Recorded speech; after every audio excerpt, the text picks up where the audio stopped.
За одоо би танарт Диваачингийн өрөөнд орж үзүүлээ заяа. Миний одоо хамгийн гоё дуртай өрөө.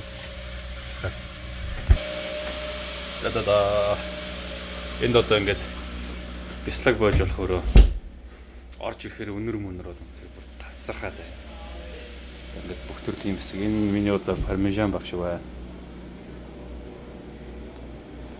За энэ бол одоо өнөөдөр миний хийх гээд байгаа хөвгцтэй бяцлаг. Blue cheese.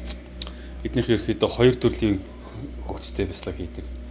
За би тэгээд бэлэн болохоор гоё амталж үзүүлнэ заяа. Одоо энэ дөнгөж өнгөрсөн 7 хоногт хийсэн шинэ бяцлагнууд байна. За цаашаа ингээд арай жоохон хуучин бяцлагнууд. Энэ өнрийг нэр. Crazy гэдэг шиг. Ингээ хараад ингээд үнэхээр гоё. Өнөр мөнөр. Одоо баг энийг амтлахаас би баг байж ядчихгүй. За тэрийг ингээд цаашаа дүүрнэ.